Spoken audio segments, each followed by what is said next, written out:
the general public who are able to listen to, if you will, the sign languages presented by this new operation that we have added to the Legislative Assembly coverage of question period.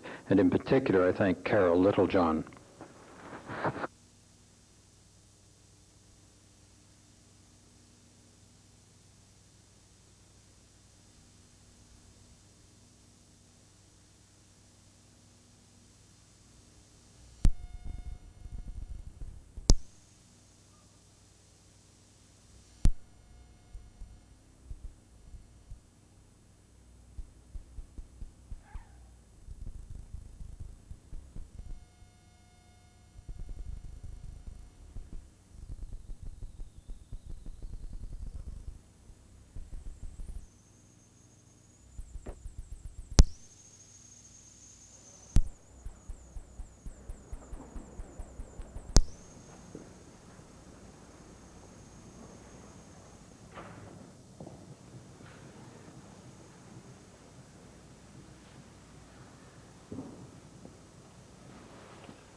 Let us pray. We give thanks to God for the rich heritage of this province as found in our people. We pray that native-born Albertans and those who have come from other places may continue to work together to preserve and enlarge the precious heritage called Alberta. Amen.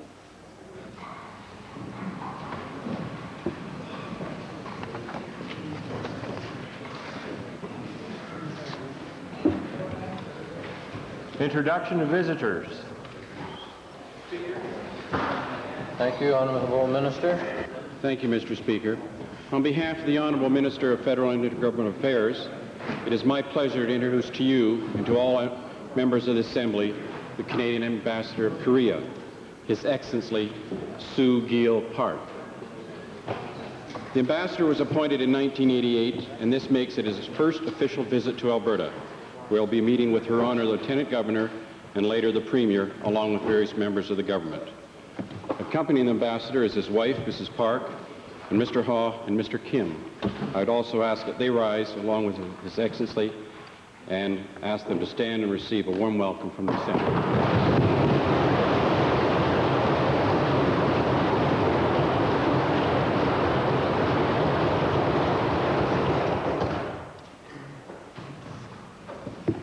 Presenting petitions. Member for Edmonton Belmont. Thank you, Mr. Speaker. It's a pleasure today to present a petition signed by 4,298 people, primarily from North Edmonton, who support the redevelopment of the Royal Alexandra Hospital and hope to see the construction of the same in 1991.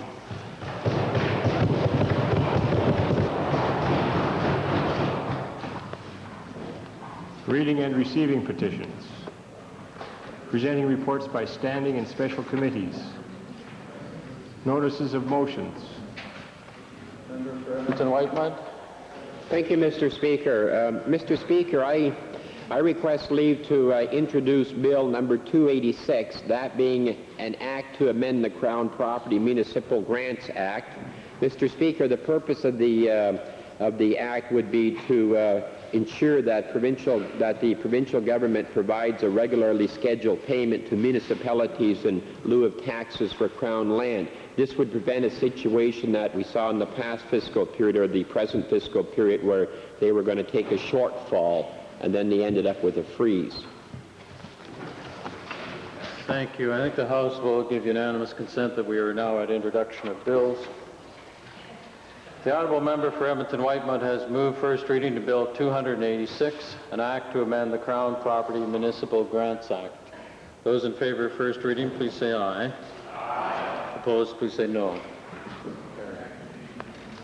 Bill number 286, an act to amend the Crown Property Municipal Grants Act, introduced by the Honourable Member Mr. Wickman, is now read a first time. Tabling returns and reports. Member for Edmonton Meadowlark, I'm sorry, it's proper to recognize the Minister first. Minister of Recreation and Parks, followed by the Member for Edmonton Meadowlark. Thank you, Mr. Speaker. I rise to table 4 copies of 2 documents as required by statute. these being the audited financial statements for the Recreation Parks and Wildlife Foundation and the audited financial statements for the Alberta Sports Council, both for the year ended March 31st, 1990. Thank you. Edmonton Meadowlark, please. Mr. Speaker, I rise to table 4 copies of a picture sent to members of the Liberal caucus by the South Peace Environmental Association. These pictures very graphically demonstrate the effect of pulp mill pollution where the Wapiti and Smoky Rivers converge.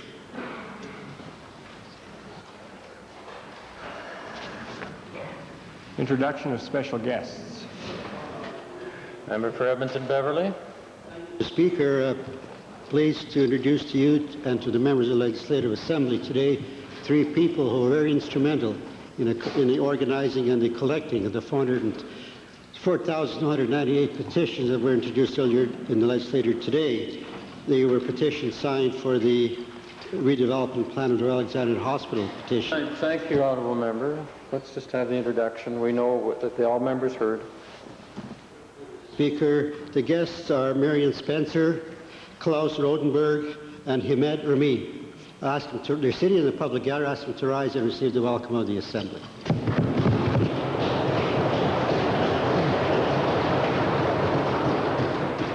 Member for Edmonton Mill Woods, followed by the Leader of the Liberal Party. Mr. Speaker, I'm pleased to introduce to you and the members of the Assembly this afternoon some 32 students from Mary Hanley School, the grade 6 class, in the constituency of Edmonton Mill Woods. They're accompanied today by their teachers, Mrs. Poprosky and Mrs. Olenek, as well as parents, Mrs. Ferguson and Mrs. McNaughton. I'd ask them now to rise and receive our very warm welcome.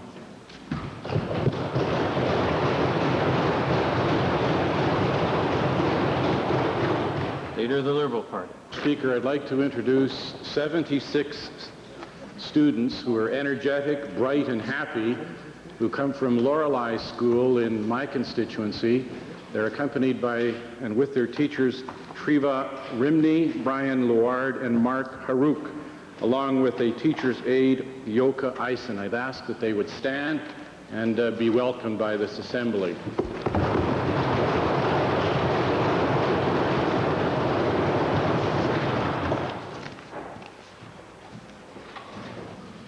Ministerial statements.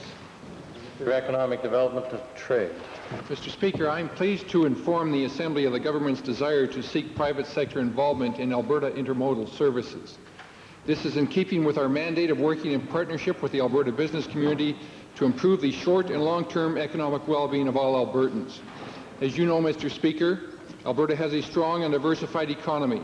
Alberta Economic Development and Trade recognizes and supports the winning spirit of Albertans by providing programs and services to help our province's business community to expand and diversify and compete.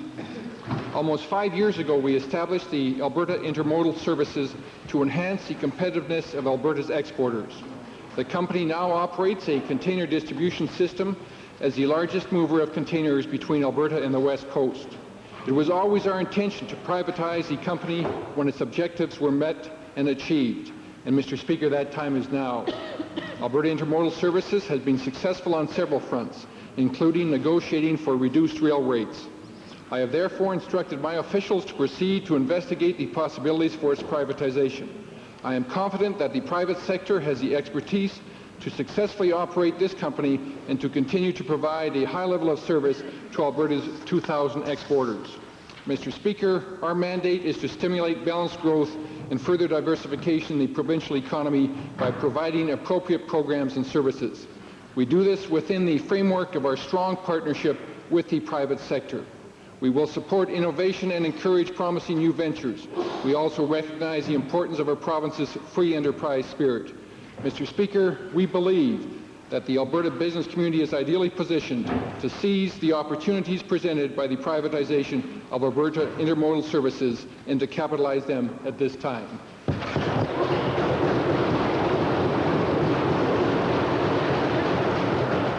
Edmonton Highlands. Well, Mr. Speaker, my understanding is that the Alberta taxpayers have pumped some $32 million into intermodal transport over the last 2 years alone.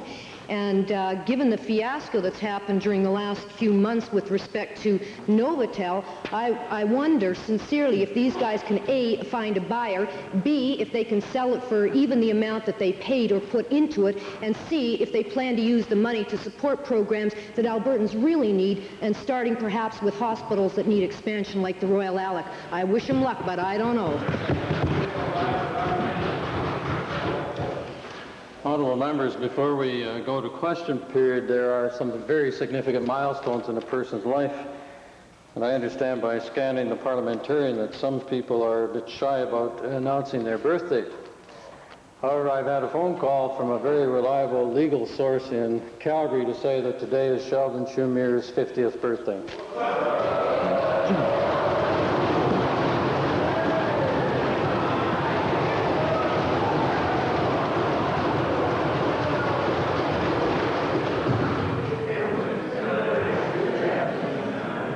Oral question period. Well, Mr. Speaker, quite coincidentally, the subject that the Minister of Economic Development just raised is also related to the question that I have to pose today. And that is related to the fiasco of Novotel during the last few months. I think the fiasco, when you couple it with a whole bunch of others like the bailing out of GSR, Mirius, Peter Pocklington, and the list is infinite, Mr. Speaker, it proves one thing, and that is this. The myth that conservatives can manage anything, even a lemonade stand, is now finally put to rest. That's right. They managed to drive us broke.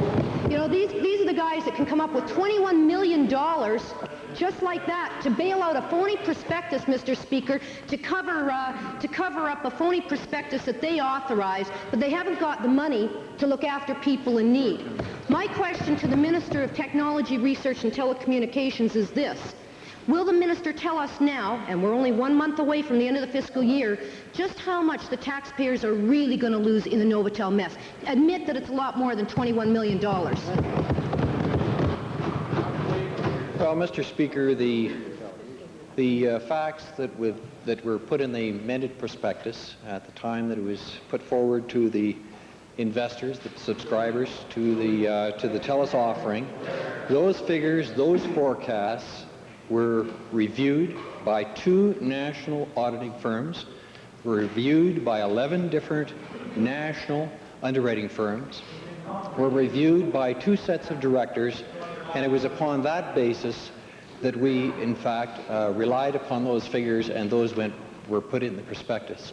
I think that was a responsible action on our part to undertake to amend the prospectus when indeed information came that the forecast was in error, and we took action and action immediately. Well, Mr. Speaker, that doesn't tell us where the Securities Commission was or why the minister himself was asleep at the wheel. Will he wake up now and tell us, is Novotel expected to lose more than $17 million this year, and how much of that is going to be picked up by the taxpayers? Mr. Speaker, the only relevant figure for the taxpayers is the one that will have to be paid at the end of the year after the audit is done, and that is the figure that we will announce at that point in time. Come on. Well, you know, I don't think the taxpayers are very impressed with that kind of attitude, Mr. Speaker. They see the government always willing to bail out its pet projects and never look after the main programs for which it's elected to conduct. Like hospitals, like education, like universities. Mr. Speaker, will the minister tell us this? Will he guarantee that his government will not, under any circumstances, bail that company out beyond this calendar year? In other words, no deal for next year. They have to look after it themselves or find a buyer, which, by the way, they're not likely to do. Will he guarantee this deal doesn't go into 1991? Mr. Speaker, the indemnification that was spelled out in the amended prospectus covers only the last 6 months of the fiscal year 1990, or the calendar year 1990. Second main question, Edmonton Islands. I'd like to designate that second question to the member for Stony Plain. Thank you, Mr. Speaker. Mr. Speaker, the current pension plan of the Teachers' Retirement Fund was established in 1939 as an interim measure, with a more equitable plan to be established as soon as possible. Well, this interim measure has been in place 50 years so far, And ever since 1957, the teachers have been concerned, extremely concerned. Since then, the unfunded liability has become truly staggering, and the Alberta Teachers Association has made urgent and frequent efforts over the past 6 years to reach some sort of agreement with the government on a way to resolve this issue.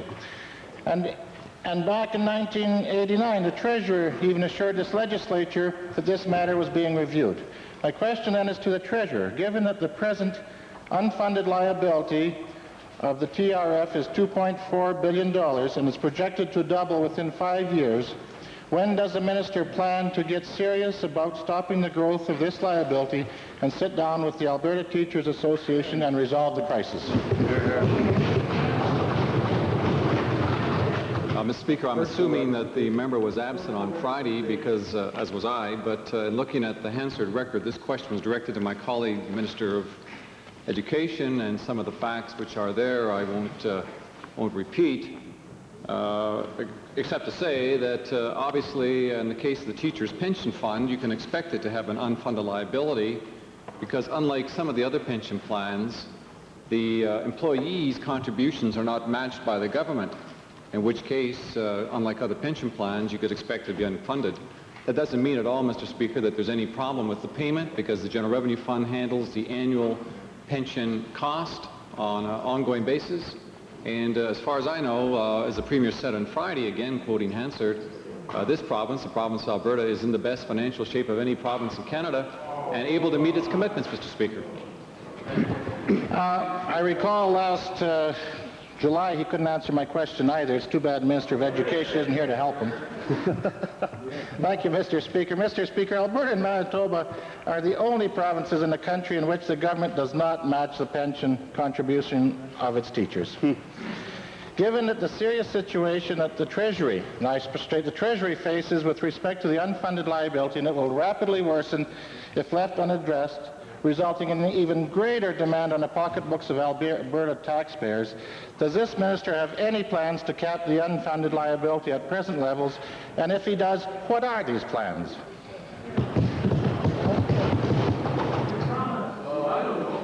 Speaker, we are working now on a comprehensive review of the pension funds of this province. In part, that's been a direction which our cabinet has taken along with our caucus members to ensure that those people who are contributing now and expecting to receive benefits, and those people who are now receiving benefits in the plan will have the best possible set of circumstances facing them. It is obviously not just an Alberta question. This is a question which faces all governments, including the federal government, and it has demanded a lot of attention in terms of policy considerations by other governments. As well, in terms of its disclosure and financial statements, that has been under review both by governments and by accounting professions. And we're in the process now, Mr. Speaker, of reviewing our own position with respect to both the unfunded liability, the way in which the pension contributions are calculated, reviewing the way in which the pension benefits flow, and looking more fully at the disclosure, Mr. Speaker. The answer is no. I think I followed that, and I think it's no. However, the teachers are aware that the problem is serious, and the Alberta Teachers Association have indicated that their members are willing to increase their contributions. And in view of the fact that in 1985 this government set aside a very substantial sum of money for the Civil Service Pension Fund for the approximately 140,000 civil servants, including over 100 MLAs, why don't you treat Alberta's 30,000 teachers fairly and give them a similar consideration with respect to their retirement security by setting aside a fund to address the liability?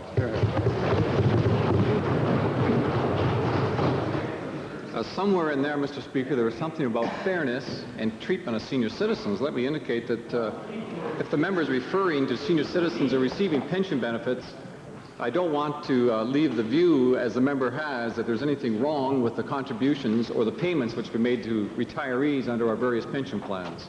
Let me give the assurance right now that those payments will be maintained, and there is no doubt that those payments are safe and secure because it's the government of Alberta that's behind it, not just the pension fund itself.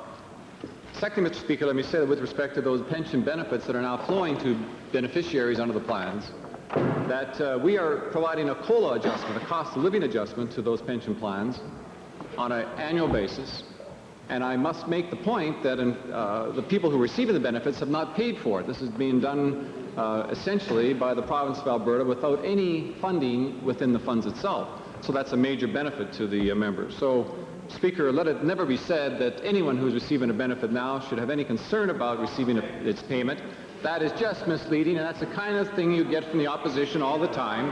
And secondly, Mr. Speaker, these funds are probably as good as any funds in Canada, and in fact the entire strength of the province of Alberta, a very strong financial position, are behind the payments and the guarantees to those pension beneficiaries. Leader of the Liberal Party. Mr. Speaker, most Canadians have the advantage of living in provinces that have enacted freedom of information legislation. If a deal in another province like a Pocklington deal occurred, those people in those other provinces would know the details completely and fully. Albertans, I think, are shocked. Most are shocked when you tell them that there is no freedom of information legislation in our province. In fact, the Minister of Advanced Education, as a spokesman for the government, has said that it's not needed, that you can get any information that you want in question period. Well, yesterday and the day before, Mr. Speaker, we have revelations coming out of NATE that in addition to contract impropriety, there is now expense and travel claim impropriety. My first question to the Minister of Advanced Education is this. Given that the revelations on impropriety exist, is the Minister prepared to give us the details, give honourable members of this Assembly the details of the impropriety of the contract awarding, the thwarting of the contract policy, and the impropriety dealing with these expense and travel claims?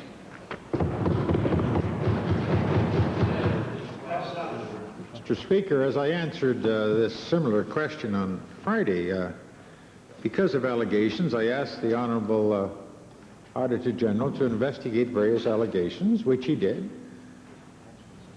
He then, Mr. Speaker, sent a letter called a management letter, which is perfectly normal, to the institution for which the institution is responsible for. And I, as Minister, received a copy.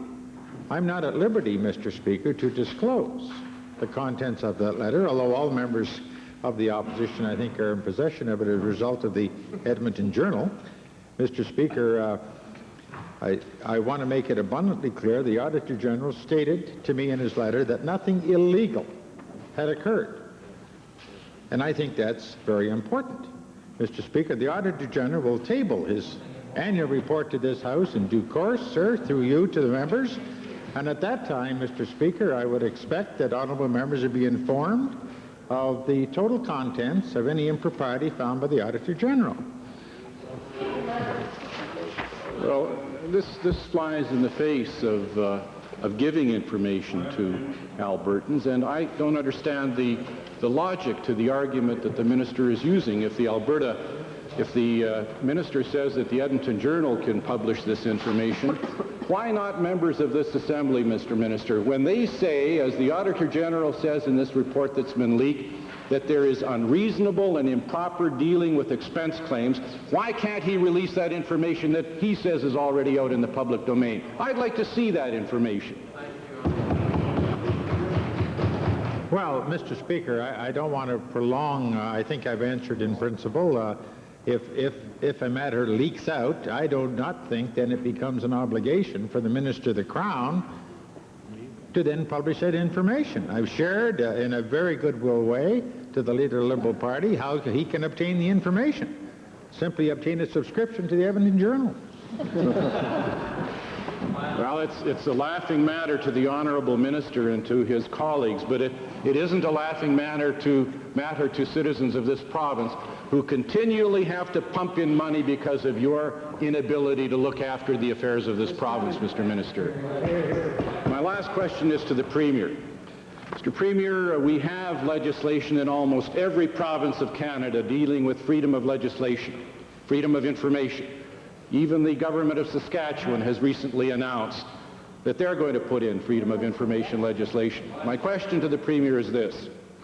What reasons does the Premier give Albertans in denying them this freedom of information legislation that all other Canadians enjoy? Because, Mr. Speaker, Albertans are not denied information. That's right. Member for Wainwright. Member for Wainwright. Thank you. Thank you, Mr. Speaker.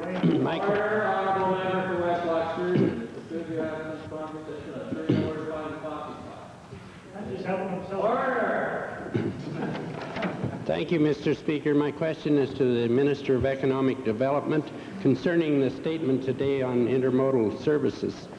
Intermodal was originally established to reduce container railways, and it was to be privatized as soon as it was operational profitable. What assurance can he give this House that the objective has been achieved? Mr. Speaker, if one examines the record, we can see that because of the additional competition that Alberta Intermodal Services injected into the system, the rates have been very competitive. In addition to that, the railways themselves have come to the recognition that it is important that they have greater volumes rather than just greater price increases, and that they can make a fair return on the basis of greater volumes. And we're very encouraged with the approach that they have taken to this one specific case. Thank you. You mentioned its government's desire to seek private sector involvement. Has there been any interest at all from the private sector for involvement? Mr. Speaker, we have received an indication from a number of private sector sources. What we are going to do, hopefully by the end of this year, is indicate to them that we are open for official submissions as it relates to their interest, so that we can take those submissions back through our cabinet procedure and receive input as to the worthiness of those procedures. But we are looking forward to input from those individuals who've already indicated a desire, and that is part of the reason for making this announcement, so that the public is aware that we are looking for greater private sector involvement in this very important transportation company. Edmonton Highlands, is this the next? There was someone down this front row for the New Democrats. Edmonton Calder, thank you. Mr. Speaker, I have a document here from the Department of Family and Social Services that shows the government intends to privatize the job search program for social allowance recipients, resulting in a costly and very confusing duplication of services. Mr. Speaker, when this program was tendered 2 weeks ago, there were no qualifications required of the staff in these private companies. To the Minister of Family and Social Services, given that a client's success in this program determines whether or not they will be cut off assistance, why is the minister handing out contracts to private companies instead of hiring adequate numbers of qualified social workers? Mr. Speaker, I am not familiar with the document that the member for Edmonton-Caldor is referencing, and I'd be happy to look at it if she would be kind enough to provide me with a copy. I would be very kind. Mr. Speaker, I would be pleased to table the document. It comes right from the Department of Family and Social Services. It's a major initiative to privatize part of the social reform package, and I'm surprised the minister doesn't know anything about it. So, Mr. Speaker, the fact that the document states that private companies will benefit from this privatization, and that it's a clear move to privatize at the expense of quality services to clients, I would like to ask the minister how he can ensure the best interests of people on social assistance will be protected when they are being there's a profit going to be made off their backs when the services are privatized. Well, Mr. Speaker, again, the focus of the reforms and the focus of the changes that we're bringing forward are to help those individuals that are dependent at this time on social allowance. And Mr. Speaker, we're going to explore all the opportunities that might be available to help them get back into the mainstream again. In some instances, it might very well be the private sector that is best able to respond. In other instances, Mr. Speaker, it'll be the initiatives of my colleague, the minister responsible for career development and employment. And in some instances, Mr. Speaker, yes, it'll be within our department as well. But again, we're exploring all the options that are available to us, and first and foremost, always, is the interests of the client, Mr. Speaker, and that's what we've always put as first and foremost in the past, and that's what we're going to continue to do. Edmonton Whiteman. Thank you, Mr. Speaker. My question today is directed to the Minister of Municipal Affairs responsible for housing.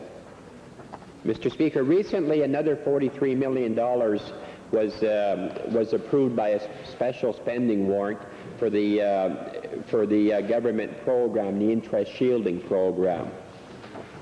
Mr. Speaker, this government continues to hedge its bet as far as extending this program is concerned, and I would ask the minister, and I would request the minister to please not even consider the possibility of squandering oil revenue windfalls and the type of madness that was employed during the last election.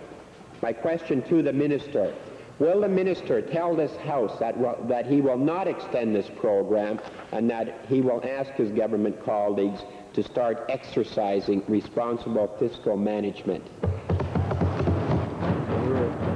Mr. Speaker, the mortgage interest shielding program was based on the fact that interest rates were rising during a period of time. At the present time, mortgage rates are at a more reasonable rate, and based on that, a recommendation could go forward to terminate that program as of February 28, 1991. I must indicate to the honourable member that in a democratic system, you must look at all the various factors that are involved, and as public input comes about, you make that judgment during your budget process, and that's being done at the present time. Mr. Speaker, the minister is hedging. The minister stated could go forward. A recommendation could go forward. Mr. Minister, would you please tell this Assembly whether you are prepared to recommend to your colleagues in your caucus that you are not prepared to see this program extended, that those dollars would instead be spent for higher priorities that people are crying for, like better health care and better education? Give us a yes or no. Mr. Speaker, I've said on a number of occasions through the public media that my recommendation would be very clear, that under the circumstances where mortgage interest rates are as they are today, that the program would terminate on February 27th, 1991. And that's based on today's conditions. And I think as responsible legislators, we should look at conditions as time change, and we are doing that. You up? Calgary Fish Creek. Mr. Speaker, my question today is to the Minister responsible for the Workers' Compensation Board, and my question results from meetings held recently in Calgary by the WCB President Chairman, meeting with representatives of the meatpacking, roofing, oil well drilling, and servicing industries.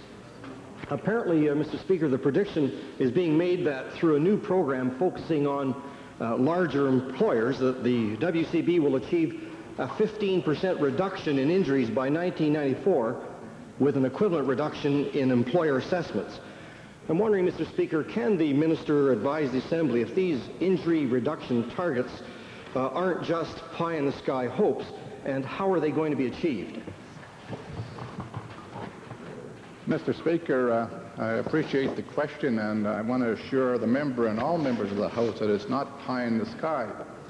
I'm pretty impressed with what the Workers' Compensation Board in their short term of office have accomplished and what they're planning on doing. We have, under their direction, a new proposal called Case Management: A Better Way, and I want to make sure that I have this copy to all members of the House in due course. But what this does, the case management, working with a minimum of 11 internal and external resource people, will make sure that they communicate with the injured worker as soon as they get their injury report to workers' compensation. At the start of that, they go to work working with these 11 internal and external resource people to make sure that the injury is healed and the worker returns to work a lot sooner. In the past, Mr. Speaker, we have lost some of the injured workers for a number of days and sometimes weeks. This case management, where we have 11 resource people working with the injured worker from day one, with telephone calls to themselves, to the injured worker, to the doctor, to the family, and in this way we hope to bring the injury to a complete healing process and the employee back to work as soon as possible. Mr. Speaker, can the minister assure the Assembly this afternoon that if these welcome and needed reductions in injury targets in fact are achieved, that the full assessment reductions warranted will be passed along to the employers, the businessmen and women who pay the bills, and not just be rolled into increased administration budgets at the WCB? No. Certainly, Mr. Speaker, a valid question, and it's something that I look forward to making sure happens. And it's interesting that when you have high employers, such as the City of Edmonton and the City of Calgary, and I just want to set this out as an example. The City of Edmonton today has an injury rate of 5%. The City of Calgary has an injury rate of 6.3%. And Syncrude has a rate of 0.9%. So if we can get these large employers, be they the oil patch, the cities, whatever, reducing their accidents, reducing injury, of course it'll reduce assessment to the employers, and it'll also reduce the staff of Workers' Compensation Board in time because we have less injured workers to deal with. So certainly any advantages that we have through injury reduction will be passed on through a reduction in assessment rates to the people that paid, and that's the employer. Certainly. Vincent Jasper, please. Thank you, Mr. Speaker. I was at a meeting 19 months ago when the Minister of the Environment announced a comprehensive recycling strategy for the province of Alberta would be in place within 2 months. Since that time, the Blue Box program has been put on hold as municipalities wait for provincial direction. In my own city of Edmonton, the system has now expanded into apartments and schools waiting for the provincial program. Some industries have been lost in the recycling area, but countless others have not been created. I wonder if the minister might clarify today, what's the problem? Is it money? Is it true that every time you go to see Dick, you get Dick, or what is it? Thank you, honourable members. In this House, we still refer to ministers of the Crown by their true title. Minister of the Environment.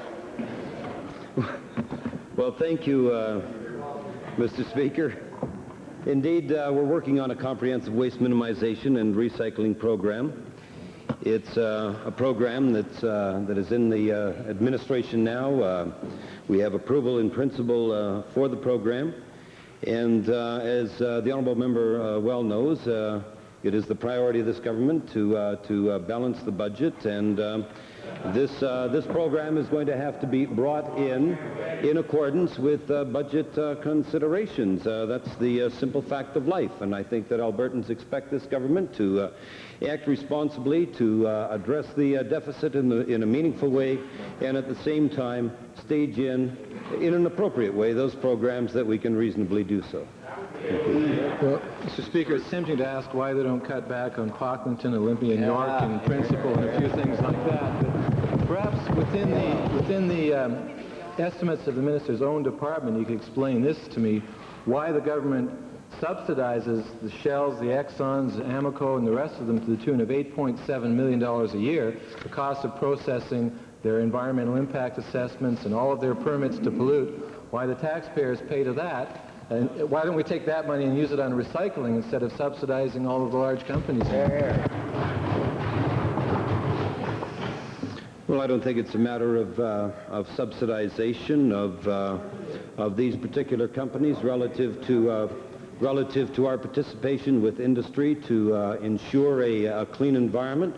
In fact, the comprehensive waste minimization and recycling program doesn't involve just a massive infusion of government dollars.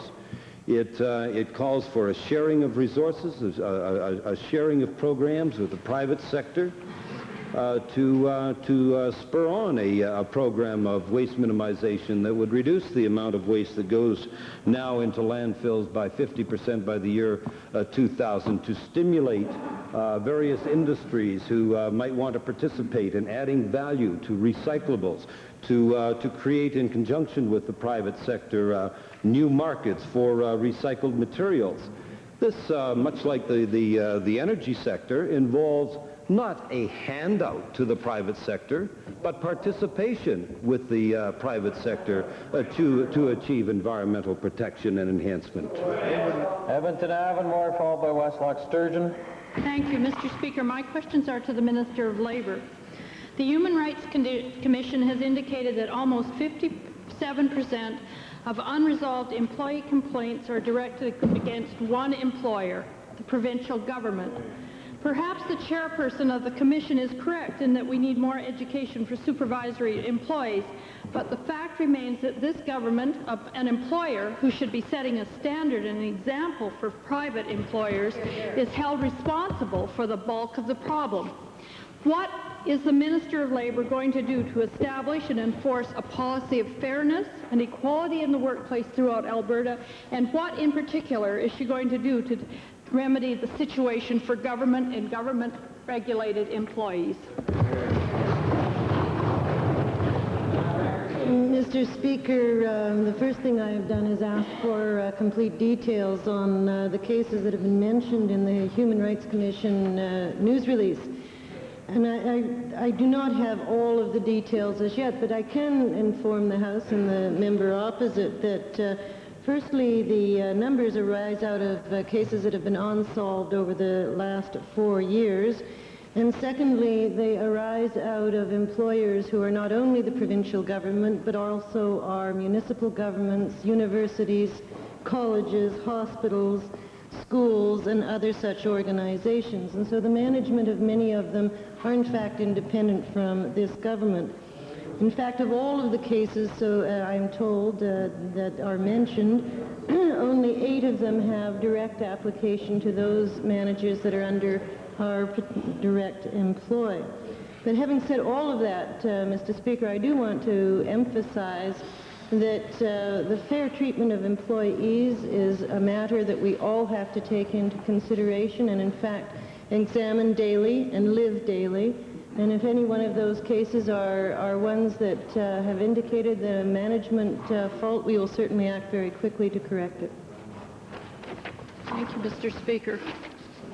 Mr. Speaker, the Human Rights Commission further indicates that the proportion of complaints on the basis of gender, pregnancy, and sexual harassment has increased from 25% in August to 52% in October of this year. In spite of the fact that the minister encourages women through the Stepping Stones program to move into non-traditional careers, women are hindered from doing so by the kinds of discrimination indicated by these statistics. What specifically is the minister prepared to do to overcome the problems of discrimination on the basis of gender, pregnancy, and sexual harassment? Well, Mr. Speaker, there's no question that these are issues that are becoming more and more critically important in our workplaces as more and more women enter the workforce. And in fact, even today, almost every other woman who is working, every other worker who is working is a woman. And with that many women in the workforce, there's no question that different issues arise. And in each case, they are issues that all concerned are encouraged to understand, and that level of understanding is increasing. Certainly, I think, too, with the Supreme Court of Canada decisions that have to do with pregnancy, such as the Safeway and Brooks decision, are being now filtered into practices and procedures in the workplace, and certainly we have a board of inquiry that is looking into that very thing. We also had a board of inquiry this fall reporting on sexual harassment and in fact establishing a new standard in Alberta that I think employers and employees alike will look to for guidance. Apart from all of that, Mr. Speaker, in the public service, the civil service of Alberta, we have various programs that we have put in place pursuant to the Plan for Action for Women, including a committee looking at employment equity questions and under which gender issues arise, but also other issues.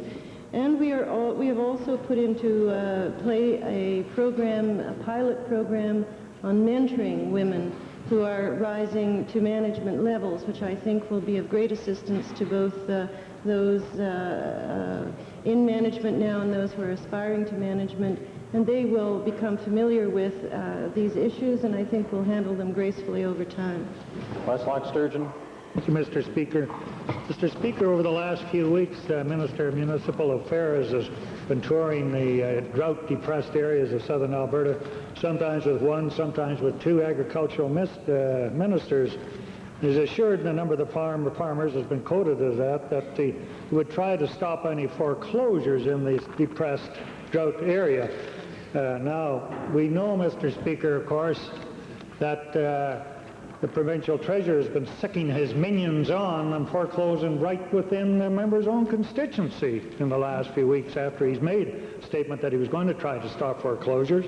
Could the minister tell this House whether or not he favors suspending armed foreclosures in drought-depressed areas?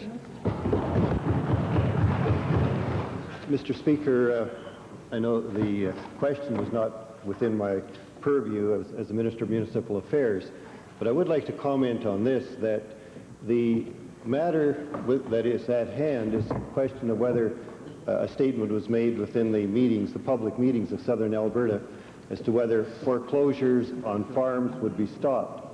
But the Minister of Agriculture said to the people at that time, and I also said as a Minister of the Crown, that the land sales that were proceeding through the Alberta Agricultural and Development Corporation would stop. Because what the land sales were doing were decreasing the price of land for other farmers and also reducing the amount of equity that the farmers had at hand at the banks that were relative to their loans. And we made a commitment to do that, and the minister did it, and that policy is still in place, and we met our commitments. Speaker, that was not the question, and for the Minister of Agriculture do a deathbed repentance now of not selling any more quarters after he sold over 500 quarters out of the 700 he had in inventory. It's too damn late. You've already depressed the limit. So I'd like to go back again. I want to know very simply, yes or no, do you believe farmers should be foreclosed on in the drought-depressed areas of this province? No jumping around, just yes or no. Mr. Speaker, I think the honourable member knows very clearly the various jurisdictions and the acts that are before the legislature and also the federal legislation that relates to foreclosures. Foreclosures with regards to Alberta Agricultural Development Corporation loans, we can take actions. But with regards to loans under other financial institutions, private institutions, that decision is made by them. And with regards to the treasury branches of the province, they as well are private banking institution at arm's length to government and make that and determine that policy. And as a government, we don't interfere with that policy. So, Mr. Speaker, it's very clear you must judge where the jurisdiction and the legislation lies in answer to that question. Calgary Foothills. Thank you, Mr. Speaker. I understand the federal government will very soon be sending out GST rebate checks to low-income families. With all the confusion as to the administration and who's in on GST and who is out, my question today is to the Minister of Family and Social Services. Will this source of revenue be included as income when calculating income security benefits in the province of Alberta?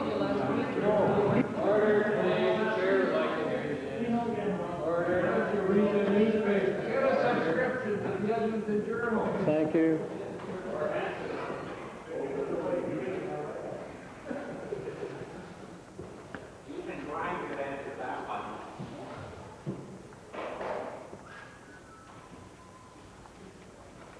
Honourable Minister.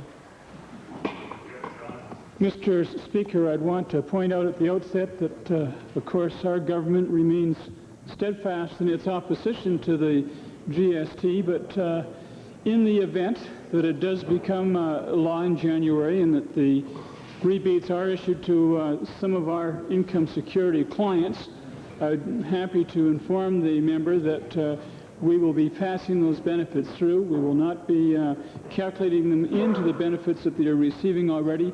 Mr. Speaker, I might point out that that is some $25 to $27 million being passed through on top of the pass-through on the family allowances, which amounts to approximately $27 million, and on top of the pass-throughs on the federal child tax credits to the tune of about $40 million, Mr. Speaker. So all in all, $92 million that we pass through to our new Supports for Independence clients. Thank you, Mr. Speaker. Will the minister assure us that that will also, the AISH recipients will not be affected by GST? Well, again, Mr. Speaker, I would want to remind the member that I have made a commitment to this Assembly last Tuesday that within 2 weeks I would be announcing some changes to the ACE program, but I'm happy to assure her on the interim that, as is always the case, we've said all along that we intend to protect those Albertans that need this kind of protection from the GST, and yes, we will be passing through those rebates in those instances as well. Vegreville. Edmonton Whitemud has had its question. Thank you. Thank you, Mr. Speaker. In spite of the fact that Alberta farm families are facing a very bleak winter indeed, with prices and markets both being very poor and incomes as a result being virtually non-existent, this government announced on Friday that they are refusing to extend further funding through the Farm Credit Stability Program, even though in their 1989 election promise they indicated that this program would be funded through to the end of June 1991. Now, in spite of the fact that the Minister of Agriculture said that putting more money into this fund will not address the problems that farmers are facing, I'd like to point out to him that there are nearly 1,000 farm families who are waiting for assistance with applications pending for this program. And I'd like to ask the provincial treasurer when he will recognize that election time isn't the only time that farm families have needs, turn this into a revolving fund and extend the benefits of the Farm Credit Stability Program.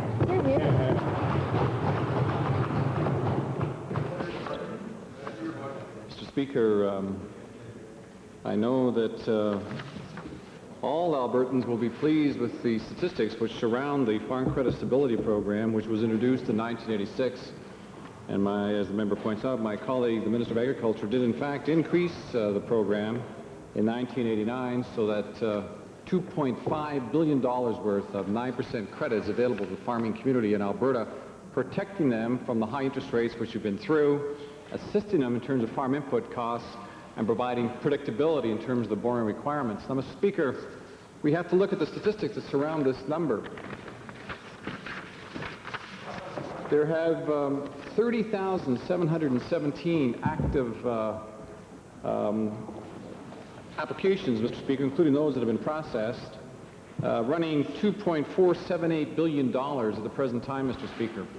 This is a very important statistic because if that statistic, running, say, to $2.5 billion, is there, then the province of Alberta has probably assisted about 60% of the farm families in this province and taking up close to 70% of the total financing in this province as well. A very commendable step because, of course, it does protect the farm community. We announced this program, the Premier and the Minister of Agriculture, in 1986, indicating the province would use their own resources to provide that security of financing. It's happened. When it was re-announced in 1989, we indicated that it would go to $2.5 billion, would end as on February 28th, or 2.5, whichever came first. It wasn't ended yesterday, Mr. Speaker, contrary to what the member said. As I've indicated, there's still some money in the fund, and I understand that the $2.5 billion may well be reached before the end of February, which has been the date indicated for its loss, for its ending. So this is not an ending, this is just a confirmation of statistics. Well, Mr. Speaker, the minister indicated that no further loans were given after July 6, 1990. The treasurer better check his facts. But I'd like to point out it's not only a benefit to farm families. The way these guys have it structured, it's an enormous benefit to the banks. Some $40 to $50 million wasted in administration through their friends in the banking industry. Typical. And I'd like to ask the provincial treasurer why he refuses to review the administration of this program so that the benefits could be provided more to the farmers and less to the banks. Well, that is about the most silly statement I've heard in the last, well, certainly since the House has started. Now, I tend to, over the summer, my mind numbs when you talk about the silliness in the NDP party, but that is probably the silliest statement I've ever heard. To think that Foxy Loxy across the way is saying that he is not in support of this program is absolutely... Order, please. I trust I did not hear Foxy Loxy. Perhaps the minister would be good enough to retract it, and perhaps all members in the House would stop dreaming up nicknames for each other. Honourable Minister, to conclude. I take back Foxy Loxy, even though he does protest when the sky is falling, Mr. Speaker. Mr. Speaker, that is just outrageous to have that kind of comment there. This is $2.5 billion, one of the most unique programs ever put in place for financing the farming community in this country, let alone this province, Mr. Speaker. And when interest rates are running around 15 to 16%, you can see the size of that benefit. 6 or 7% per annum on fairly substantial loans, in some cases up to $250,000, the average loan around $80,000, Mr. Speaker. That's the kind of comfort that this government promised. It put in place a unique program using the financial system and the borrowing power of this province and passed that credit on to the farmers in this community, Mr. Speaker. And that's why we have been very successful in maintaining the stability in the farm community. That's why the foreclosures aren't as high as you see in Saskatchewan. And that's why the farmers over the next 20 years in this province will have a secured future, unlike other provinces. Now, if these people had it over there, Mr. Speaker, it would be a mess.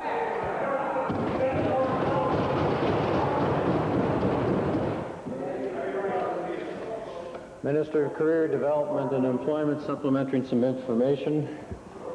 Speaker. Mr. Speaker, earlier the member for Edmonton Calder raised a question to the member for the Minister for Family and Social Services. And I'd like to correct what may have been a misunderstanding. There are some, Honourable Minister, there's some complaints in the House.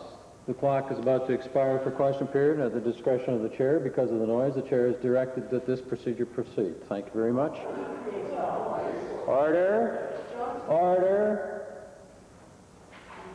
Honourable members should listen to the tapes, which I'll be only too happy to review with you in the office immediately following. Order. Order, Edmonton Meadowlark. Thank you. Perhaps, honourable members, will be a little bit more calm with question period tomorrow, and then we won't have this kind of incident. Last week, the Chair threatened to take away a considerable amount of the question period. Minister of Career Development and Employment, please. Thank you, Mr. Speaker. Mr. Speaker, as I said earlier, I wish to correct what may have been a misunderstanding by the member for Edmonton Calder in her question. She referred to a secretive letter and an ad placed by the minister. To inform the Assembly that is not quite the case.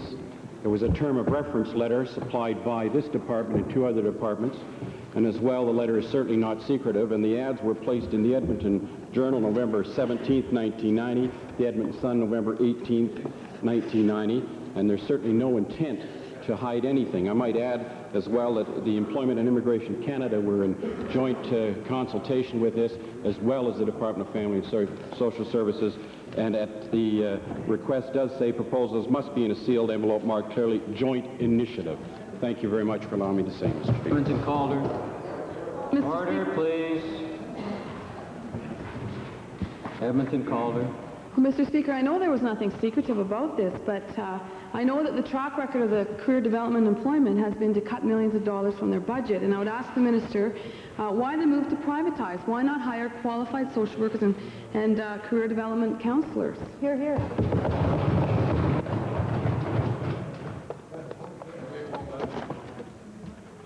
Well, Mr. Speaker, if the honourable member would have referred to the terms of reference and the requirements, she would have noted that there's long-term qualifications required for the individual seeking the contract, as well as long-term commitments being made as well to ensure that the client will have the best of service available and affordable. Orders of the day. Might we revert to the introduction of special guests? Opposed?